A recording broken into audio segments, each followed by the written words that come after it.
Monsieur le Président, vous avez la parole. Professeur Samba Dieng. Je vous remercie. Alhamdulillah Rabbil Alamin. Alhamdulillah haqqa hamdihi. Wa salatu wa salamu ala Rasulullah haqqa qadrihi. Wa ala alihi wa sahbihi ajma'in. Excellence, Thierno Madani Tall,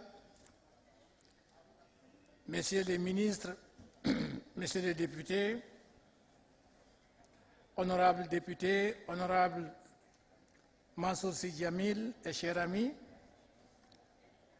Mesdames, Messieurs les chefs religieux, Mesdames, Mesdemoiselles et Messieurs, c'est pour moi un grand honneur d'introduire le thème que j'ai réécrit, à savoir Thierno Mountaga Tall, érudit et homme d'action, continuateur de l'œuvre de l'Hadj Omar. Figure emblématique de l'islamisation de l'Afrique, de la fine érudition et du nationalisme au XIXe siècle, et l'Hadj Omar demeure le pionnier de la diffusion de l'islam, de la langue, de la littérature et de la civilisation arabo-islamique. Ainsi, l'islamisation massive, consécutive au dynamisme de son djihad, diffusa la graphie arabe héritée du Coran.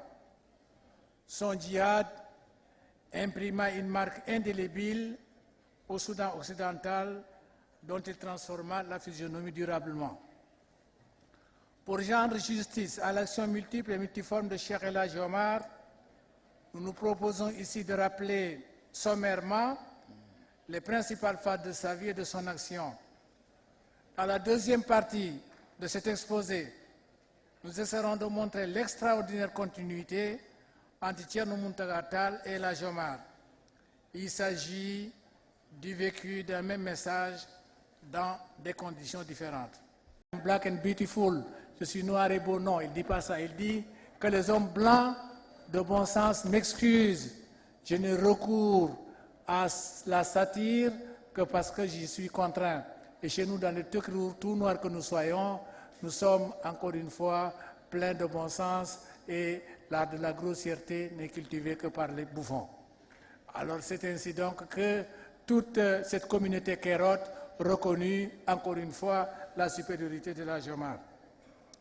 Il quitta ces localités et se dirigea encore une fois vers le Bornou, où il trouva que le roi du Bornou était en guerre, encore une fois. Mais avant cela, il faut dégager le sens du pèlerinage de l'Hadj Omar. Il a visité là aussi la Syrie. Pourquoi la Syrie? Puisqu'il y a Damas, qui est un lieu sacré en islam. Il a visité en même temps la Palestine et Jérusalem. Et là, encore une fois, Thierno Mountaga m'a dit qu'il a accompli un miracle. Je vais le dire en pulaar avant de le traduire en français. Mbimi Sékou Oumar nde o Allah waɗi o jibinaɗo halwarɗo o waɗi ko waɗanno ko o yehi haaju mi wawa reftude hen foof har feere kono nde o yehi haaju o gayni o yidire tawi ɗo aɗino tottudemo lawol ngol ko Abdoul Karim nde o yehi haaju o yidire Cheikh Mouhamadoul Ghali Maqama Ibrahim on e wona kañum de ko Cheikh Tidiane hoore mum wi Mouhamadoul Ghali tottu Cheikh Oumar lawol ngol tottuma ko yiɗi ko to ardinmo watma ko yiɗi ko sabu nden tawi Cheikh Oumar Mouhamadoul Ghali yinno waddemo tan ko muqaddam Cheikh Oumar Cheikh nde o wi noon Cheikh Mouhamadoul Ghali wi ƴettimo nawi mo hata rawde nelaɗo sallah sallam wi nelaɗo mi setnima Cheikh Oumar radiallahu taala anhu ko Cheikh Tidiane hoore mum wi yo moɗɗum khalif Cheikh Tidiane matmi tan ko yettinde yamirore yettinde ko haala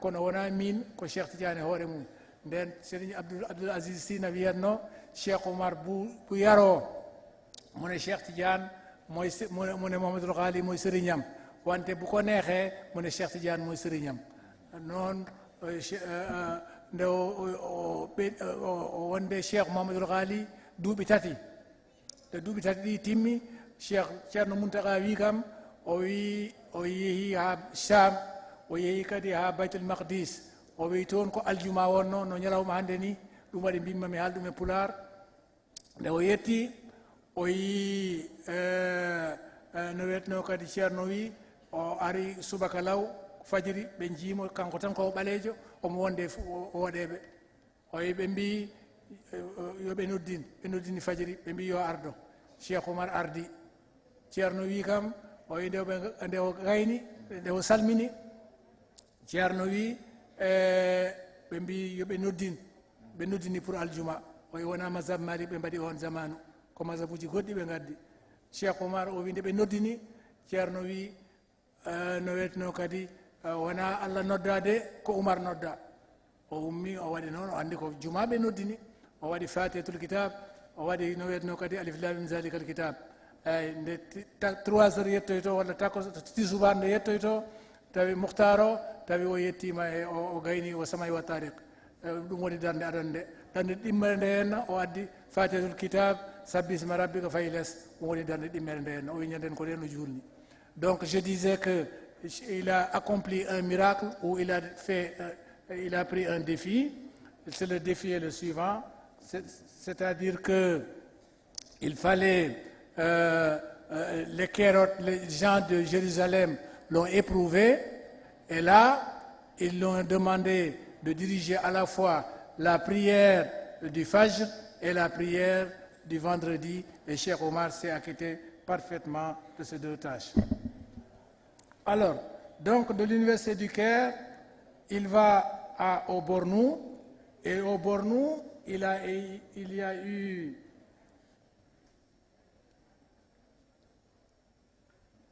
a eu donc, il est parti au Caire, et du Caire, il est allé encore une fois vers le Bornou, comme je le disais. Le sultan du Bornou l'a trouvé un peu gênant à son endroit et il a tenté d'éliminer la Jomar. Mais devant sa puissance, il est devenu évidemment son disciple. Il lui a donné une épouse. L'épouse, c'est la mère de Maki, de Saïdou, s'appelle Marietou. Marietou, c'est la fille de Al-Kanemi. C'est la mère de Maki, de Saïdou, de Agibou et de Quraishi. Du Bornou, il passe au Sokoto, où il fut très bien reçu par le sultan du pays, Mohamed Bello, fils du célèbre Ousmane Danfodio. Je dois dire que Ousmane Danfodio est descendant de Moussa Diokolo, et Moussa Diokolo avait quitté le Fouta Toro pour aller dans le Gobir.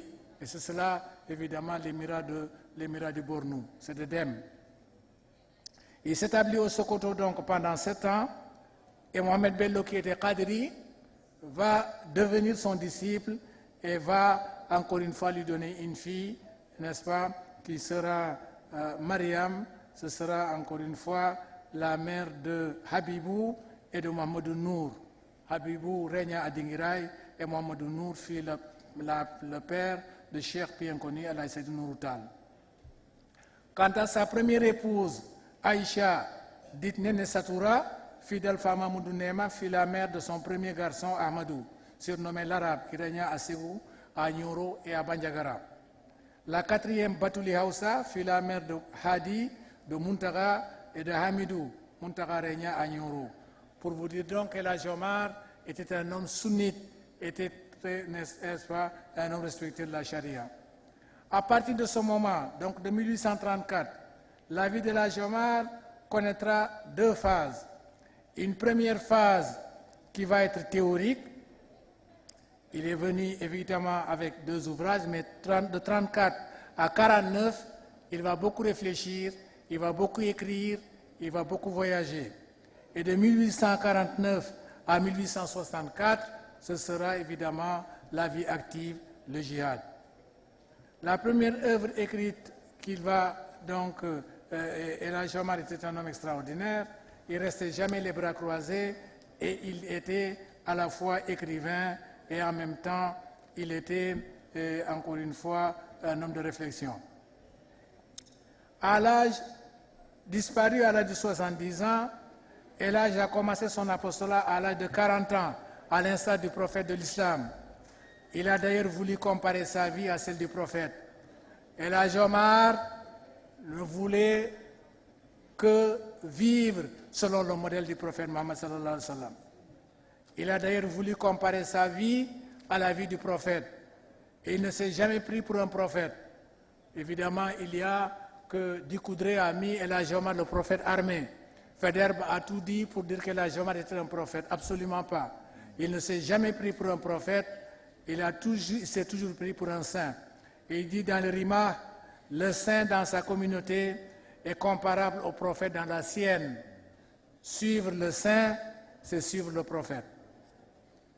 En 1838, El Hadj Omar songe à se rapprocher de son pays. Il reprend un long voyage qui le mène au Fouta Djallon et sur le chemin, il passe par le Massina et par Ségou. À Ségou, Tiefolo, évidemment, sur injonction du Massina, voit en El Hadj Omar un rival dangereux. Il l'emprisonne. Mais, évidemment, les marabouts de Sansandeng et ses propres parents lui disent « cet homme, on ne le prend pas, on ne l'emprisonne pas ». Et évidemment, Tiefolo devient, encore une fois, disciple de El Hadj Omar. C'est pourquoi ceux qui disent que El Hadj Omar a envahi Ségou par rancune n'ont rien compris. Et c'est Amadou Hampâté-Bâ, qu'on ne peut pas taxer quand même de sympathie pour le djihad omarien.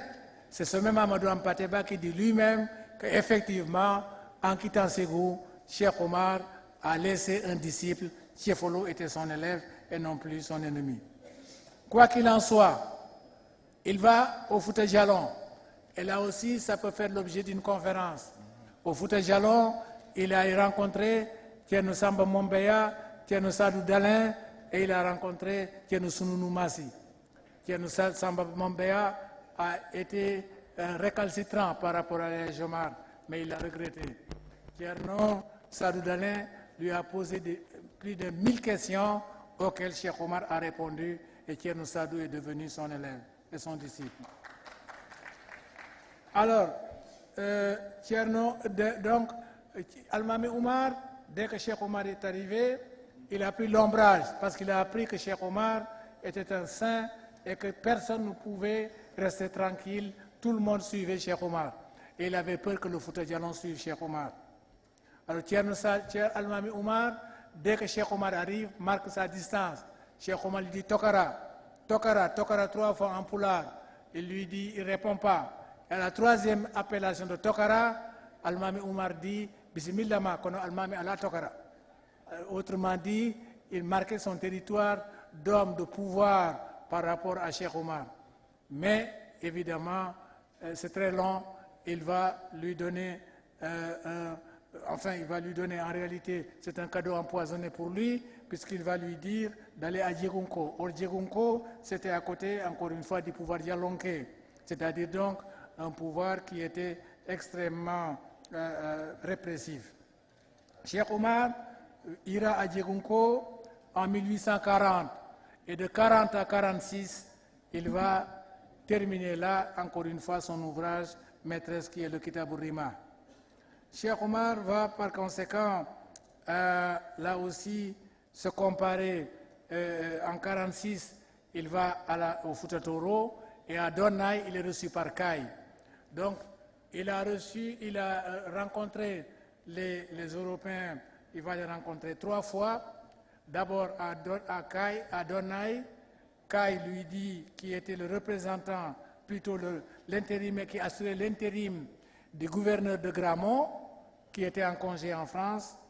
Donc, Kay lui demande qu'est-ce qu'il veut faire. Et Cheikh Omar lui dit qu'il était là sur la terre de Dieu et qu'il voulait tout simplement 3 choses. La première, il voulait d'abord pacifier le pays. Deuxièmement, il voulait établir la sécurité. Et troisièmement, il voulait la diffusion de l'islam. La France lui donne des cadeaux, dit-on. Bon, il les prend par courtoisie.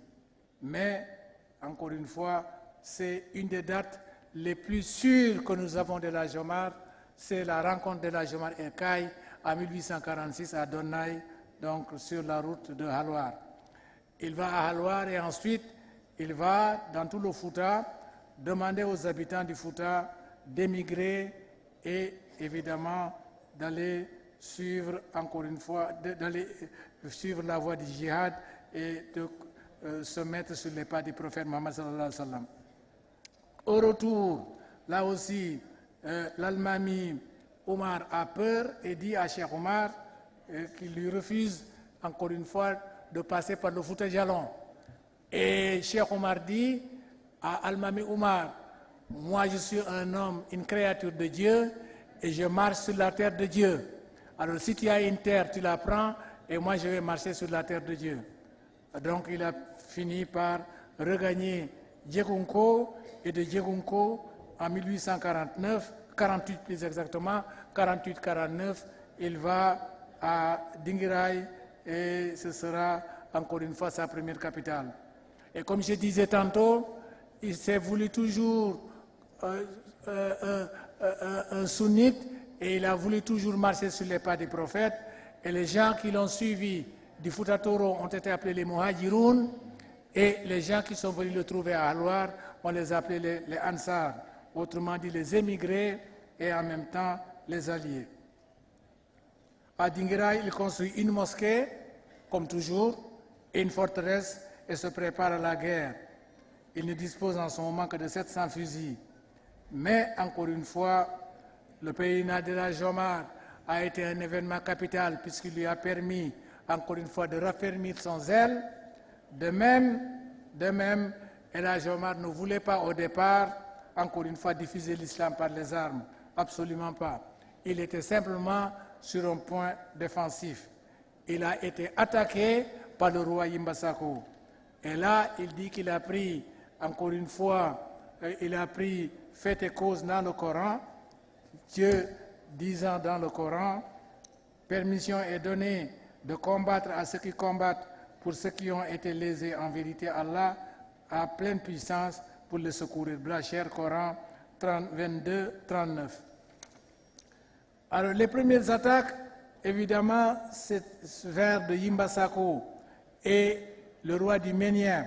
Et c'est pourquoi El Jomar, encore une fois, a riposté de façon éclatante. Après, encore une fois, le Ménien, Cheikh Omar va étendre le djihad au Bambouk. Ensuite, c'est le Karta. Et après le Karta,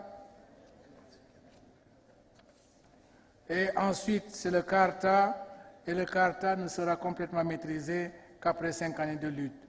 C'est aussi au cours de cette période qu'il s'attaque au fort de Médine, défendu par, encore une fois, Paul Hall, n'est-ce pas, en avril 1857. Je dis c'est la seule fois où un marabout va, encore une fois, assiéger la colonisation française dans ses attributs les plus visibles. C'est la seule fois, n'est-ce pas, où, encore une fois, nous avons une défaite effectivement militaire, mais en même temps une défaite, une victoire symbolique. Les talibés ont pris conscience du fait, encore une fois, que les Français ne sont pas invincibles, mais simplement la différence qu'il y a, c'est qu'ils ont des canons que les Français n'ont pas. Et c'est là, en 1858-59, plus tard, 57, j'ai dit, c'est la bataille de Médine.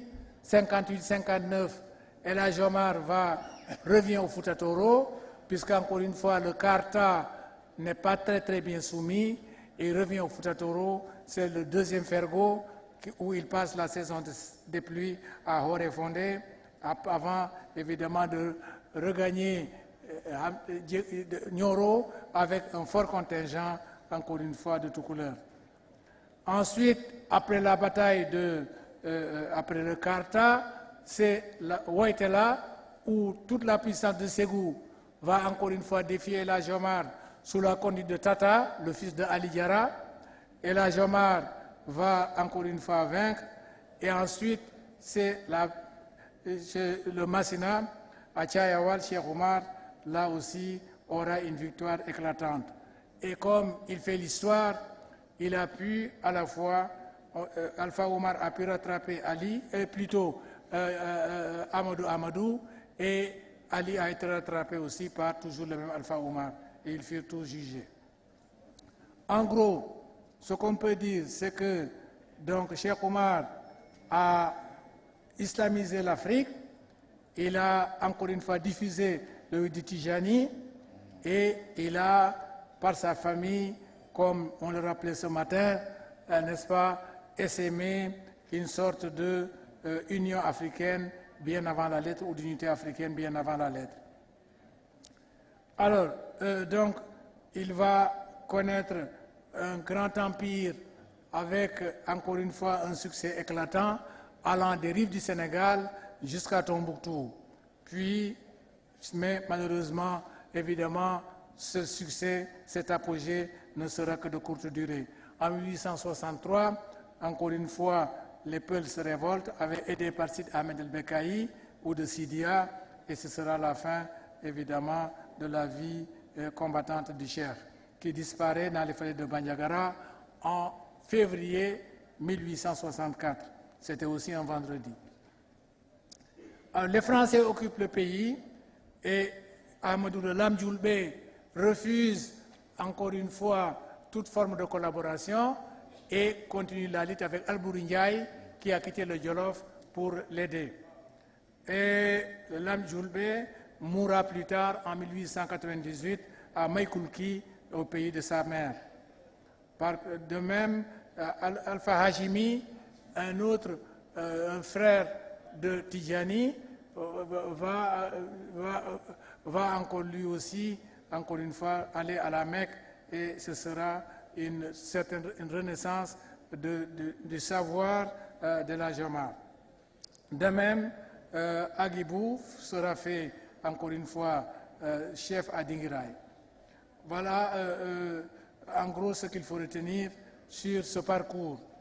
Maintenant, El Hadj Omar a été encore une fois, comme je l'ai dit, celui qui a diffusé l'islam et la Tijaniya. On ne peut pas développer tout cela. Mais il a été un grand écrivain. Et ça, on ne le sait pas trop souvent ou on ne le dit pas trop souvent. Le premier livre qu'il a écrit, c'est les 2 Tazkira. Ensuite, c'est le livre essentiel, c'est le Rima. Dans le Rima, Cheikh Hadji Omar va faire un travail extraordinaire. Le Cheikh Ahmed Tijani radiallahu ta'ala anhu a écrit, du moins a dicté, pour les puristes qui sont là, il y a beaucoup de savants qui sont là, a dicté à Ali Harazimi, encore une fois, Jawahir al-Ma'ani. Et Cheikh Omar, qui n'était pas présent, plus tard, va écrire le Kitab al-Rima. Au départ, c'était une glose marginale de Jawahir al-Ma'ani, mais plus tard, encore une fois, c'est devenu un ouvrage autonome. Et dans lequel Cheikh Omar va faire un ouvrage doctrinal.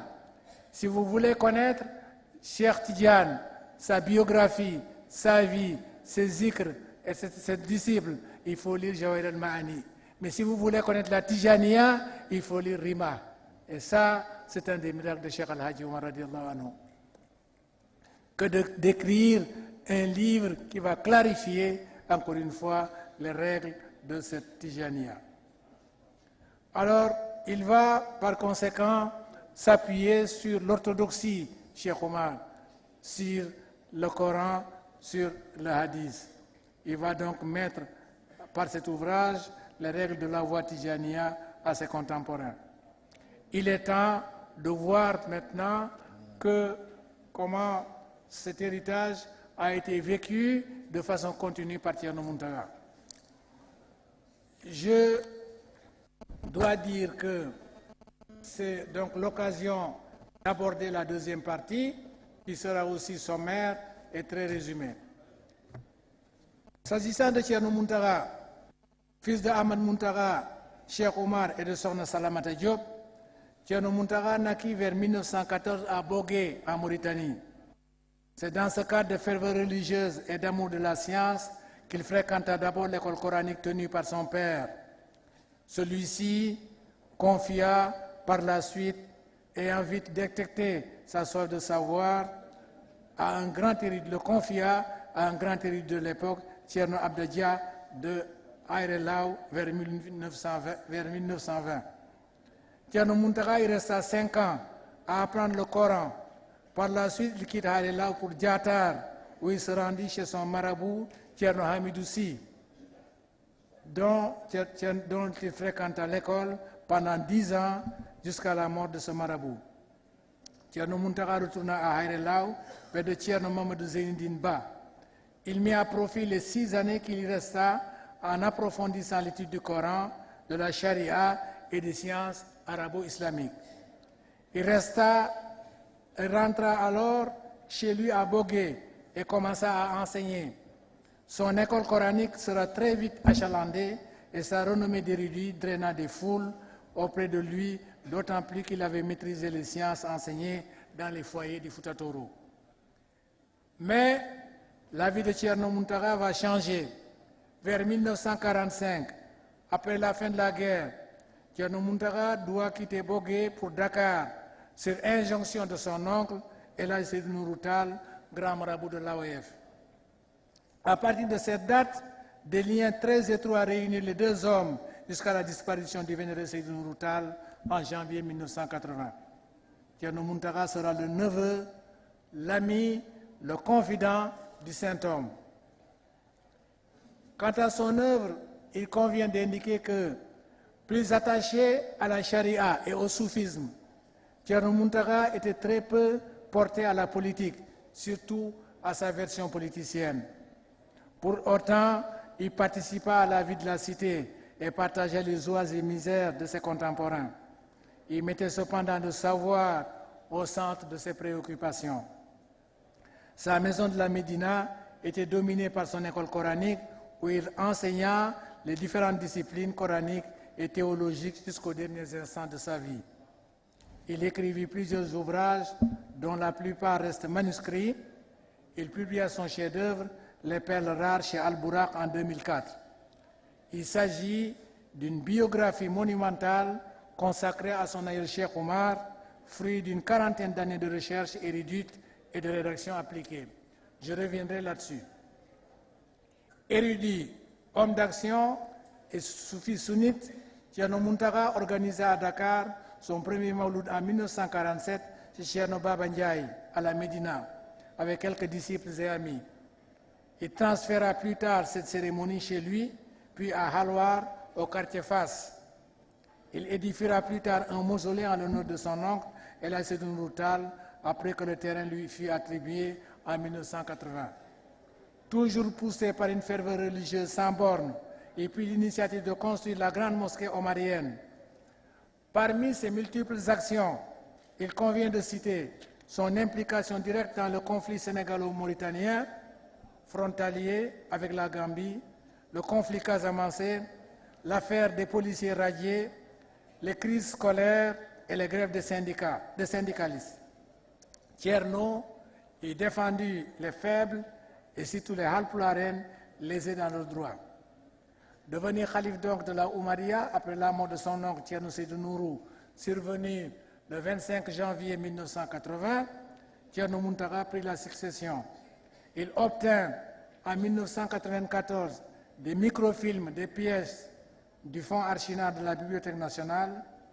La même année, il réussit le rapatriement des restes du colonel Abdoulaye Tall, fils d'Ahmadou, le Lam Djoulbé, le premier Saint-Syrien africain.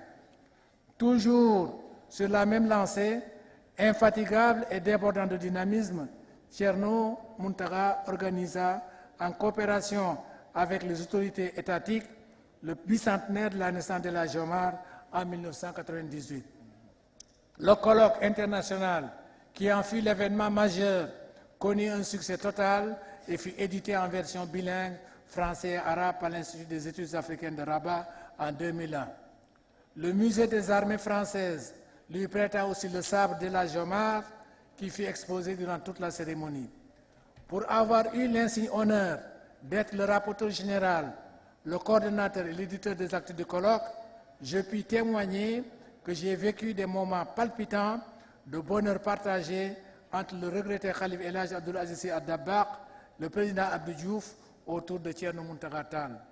Ça, c'est un témoignage personnel que j'apporte pour l'avoir vécu. Bienfaiteur de l'humanité, la maison de Thierno ne désemplissait pas. Homme de principe, il était aimé et respecté de tous.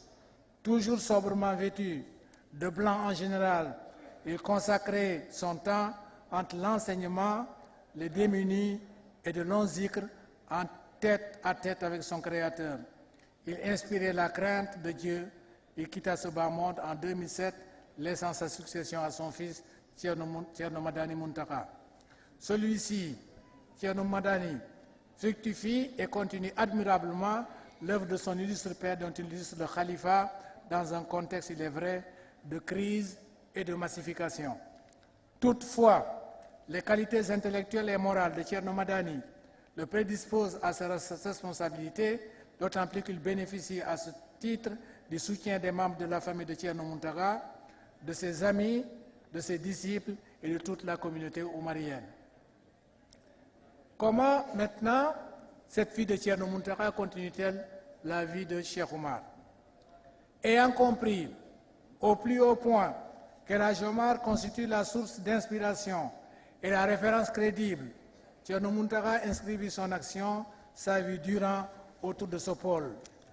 Mais Thierno Muntaka voulut surtout imiter la générosité et l'hospitalité de l'El Hadj Omar. En véritable mécène, il assura le gîte et le couvert à des centaines de personnes, mais surtout aux gens du Fouta Toro, les Foutankobe en premier. Il subvenait à cet égard aux problèmes de ses contemporains, sans distinction. Ce fut un havre de paix pour ses semblables. La continuité, ce n'est pas simplement, c'est surtout évidemment l'érudition. Thierno savait que El Hadj Omar était un homme qui était mû surtout par la science. La première qualité d'El Hadj Omar, c'est que c'était un fin lettré. Et cette continuité du savoir va l'inspirer son chef-d'œuvre qui sera Al-Jawahir wa Durar fi Sirati Cheikh Al-Hadji Omar, les perles rares sur la vie de l'El Hadj Omar, qui a été publié chez Al-Bouraq en 1425 de l'Hégire, soit 2005. Commencé en 1962, l'ouvrage est achevé en 1988, puis a été revu, et cela fera 50 ans, ou plutôt 40 ans. Donc, en érudit doublé d'historien, Thierno Muntaka aborde dans cet ouvrage, dans Al-Jawahir wa Durar, sur El Hadj Omar 4 volets. D'abord sa formation, son pèlerinage, ses conquêtes et sa succession. Il revient sur la première initiation du Cheikh Abdul Karim, son pèlerinage, sa rencontre avec le Cheikh Mohamed El Ghali, puis ses conquêtes notamment les batailles de Waitala, de Ségou, de Tchayawal et sur la succession sur les principales familles omariennes. L'ouvrage de Thierno donne des informations de première main, apporte des précisions, des éclairages nouveaux et ouvre d'autres perspectives d'analyse.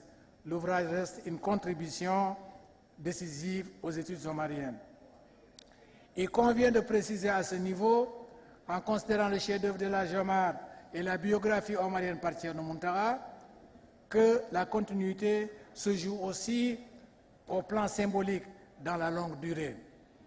En effet, El Hadj Omar écrit le Rima pour clarifier la Tijaniya, alors que Thierno Muntaka écrit Jawahir wa Durar pour clarifier la vie de l'El Hadj Omar. Donc clarification de la tariqa et clarification de la vie de l'El Hadj Omar, marquant ainsi une continuité dans l'absolu et une continuité absolue. Sur l'international, Thierno Muntaka, sachant que l'El Hadj Omar reste l'homme de l'espace par la quantité de pays qu'il a visités, s'est aussi déplacé en Europe et au Maghreb. Il s'est rendu en France, en Algérie, en Libye, au Maroc. Il me reste maintenant à conclure sur un sujet, encore une fois, extrêmement vaste et sur un sujet inépuisable. À la suite du djihad omarien, des écoles coraniques s'ouvrirent dans tous les hameaux, les villages et villes. On y étudiait le Coran, la théologie, l'astrologie, l'histoire, la géographie, la grammaire et la littérature. Je crois que c'est ce qu'il faut retenir de El Hadj Omar. El Hadj Omar a diffusé la science. El Hadj Omar a diffusé la Tijaniya. El Hadj Omar, dans tout son djihad, il a fait œuvre de progrès, et c'est ce progrès malheureusement qu'on occulte et qu'on ne voit pas, et qui cependant perdure. L'enseignement se faisait en arabe. L'islam cessa d'être un islam de cours pour devenir un islam de peuple, accessible à tous. Ce fut une véritable révolution culturelle, surtout pour les Peuls. L'islam sédentarisa les Peuls et en fit des propriétaires terriens. Il en fit un peuple riche et lettré. Les théocraties leur ont permis de rayonner dans une large partie du Soudan occidental entre le XVIIIe et le XIXe siècle, au Sokoto, au Massina, au Fouta Djallon et au Fouta Toro. Quant à la contribution de la Jomar à la diffusion de l'islam, elle reste décisive, quel que soit l'aspect de sa vie ou de son œuvre que l'on considère. Ainsi, il assimile la langue, la littérature, la culture et la civilisation arabo-islamique au plus haut point. Son œuvre en fait foi. Par son pèlerinage et son djihad, il a diffusé la culture arabo-islamique à une vaste échelle.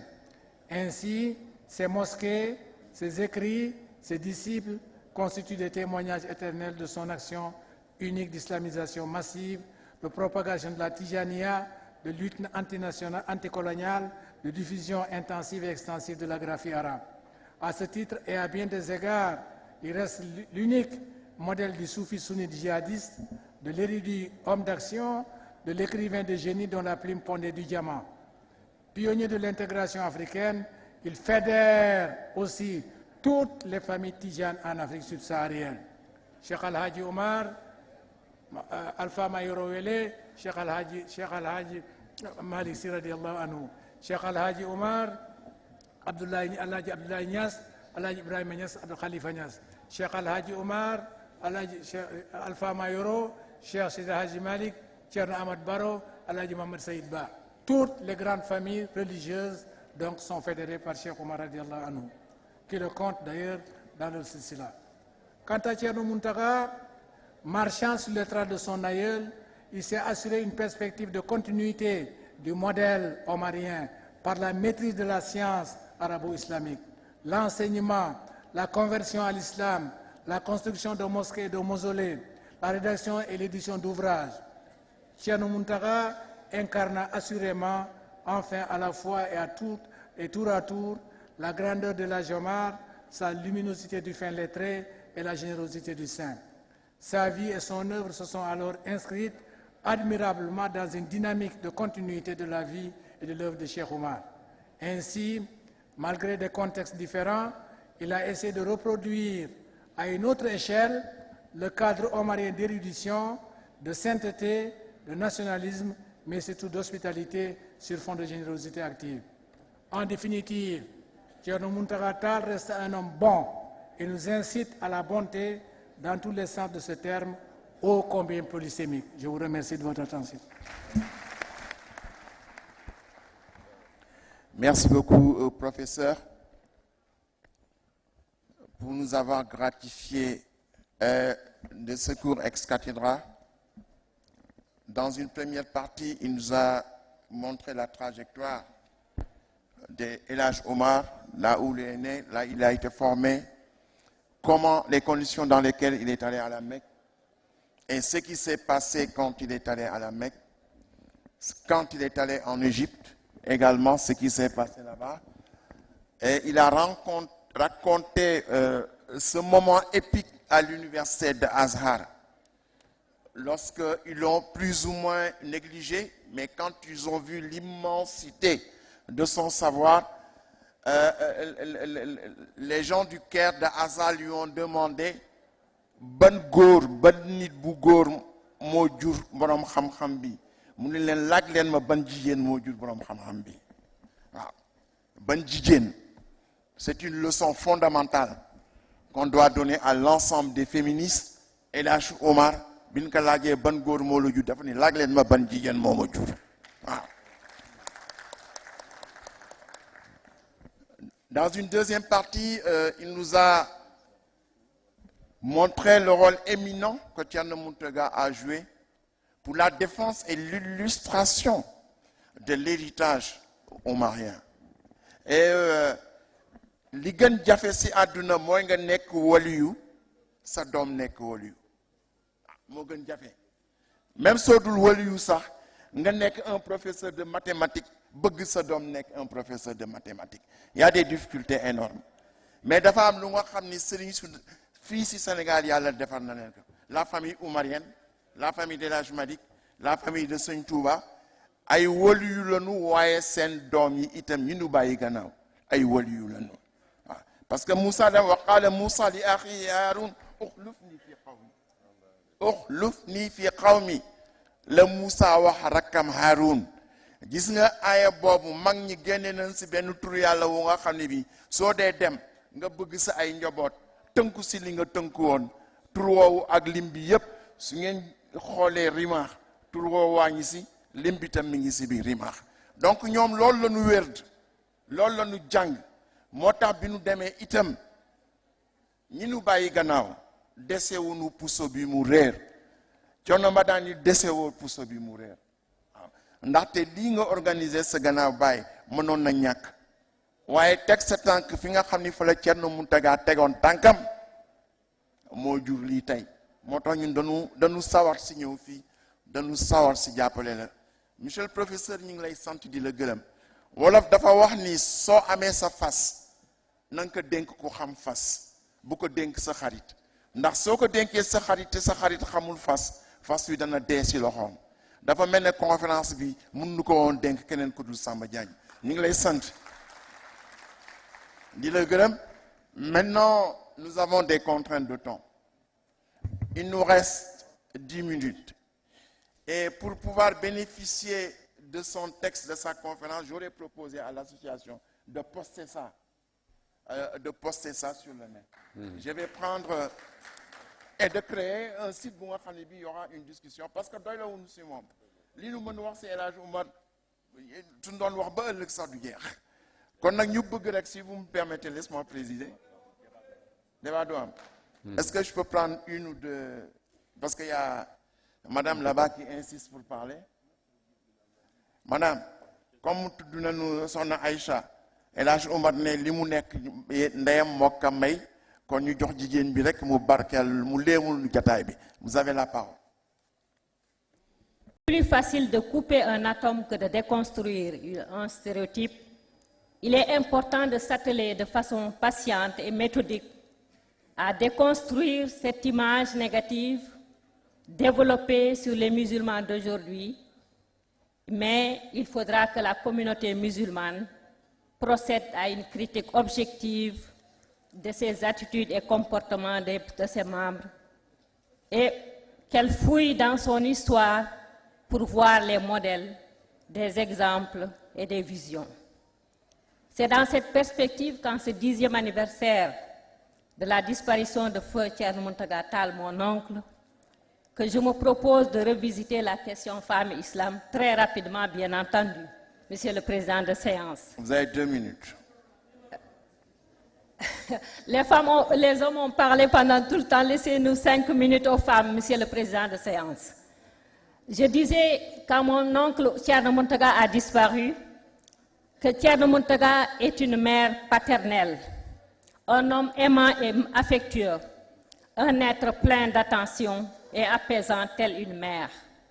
Cette attitude à l'égard de ses nièces découle de son profond attachement vis-à-vis de ses sœurs, tant à l'égard de sa grande sœur Sokhna Dieynaba Tall de Saint-Louis que vis-à-vis de Néné Diodo, de Fadima et de Rougiatou Maman.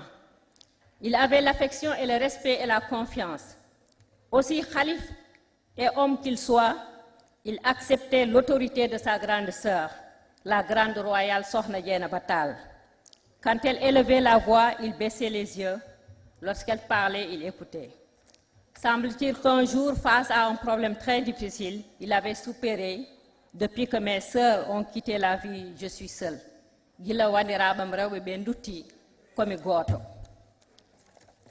Ce faisant, Thierno écoutait. Un jour, il est venu à la maison chez mon père Bokar Eliman Li et il a dit à maman, Thierno, ça veut dire Baba, Baba c'est-à-dire Thierno Seydou Nourou, m'a demandé d'aller retirer le boubou qu'il avait donné à quelqu'un parce que ce quelqu'un ne l'a pas remercié.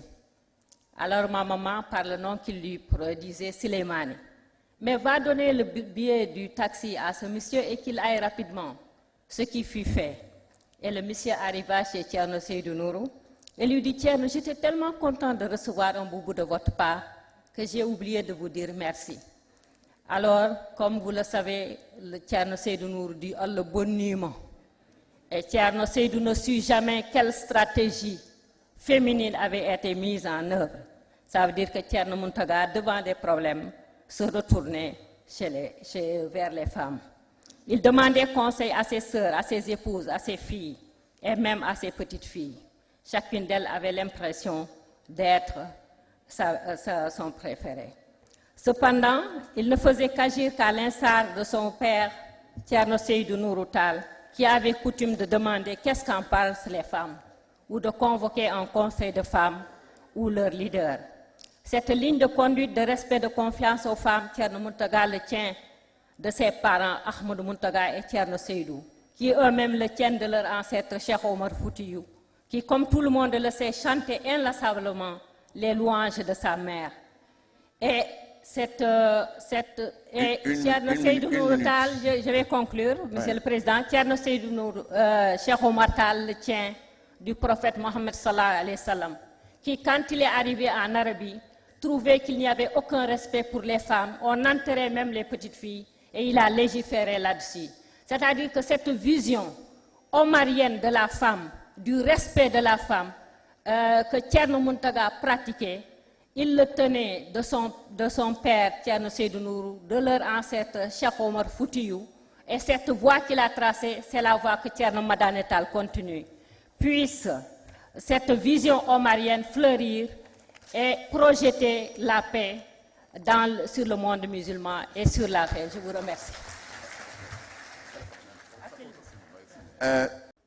ونوّرا ضريحه وأنسي وحسته وارحم ولا تؤيسي وأعطي الكتاب باليمين والثقل الميزان يا معين على الصراط إجاله كالبرق وما سابه في لهز طرف قد وارزقه في لقائه حسن المآب وهو جميع أموات المسلمين bandiraɓe on jarama yallah hokken barkeji mawɓe meɗen ɓennuɓe yo Allah teddi noon yo Allah teddi noon yo Allah teddi noon on jarama wa sallallahu wa sallam ala nabiyil karim wa ala alihi wa ashabi tayyibin at-tahirin subhana rabbika rabbil izzati amma yasifun wa salamun ala al-mursalin walhamdulillahi rabbil alamin. bandiraɓe on jarama. Merci à tout le monde, merci à tous. jarama jërëjëf.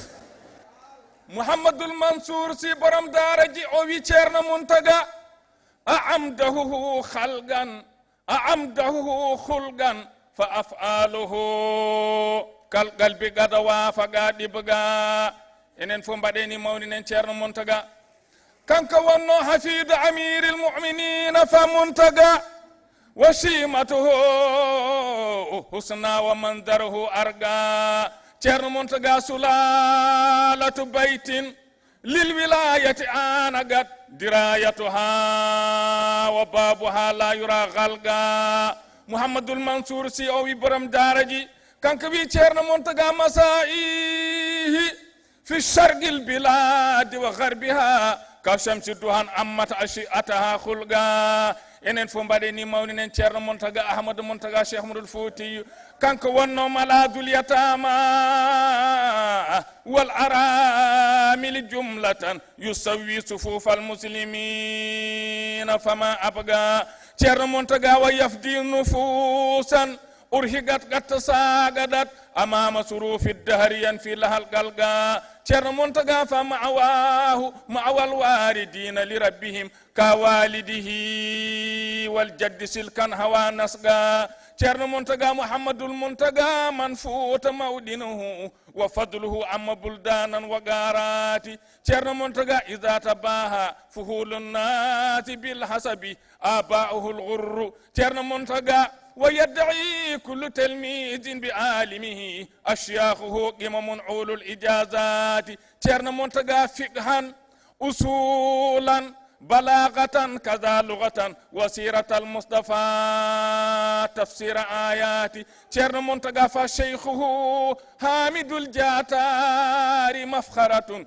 للشرق والغرب متقن القراءات محمد الزين زينة المجالس قبلة التلاميذ وهدانا ظرافات Ceerno Mountaga رباه عم سعيد النور قدوتنا شيخ المشايخ بل نور الولايات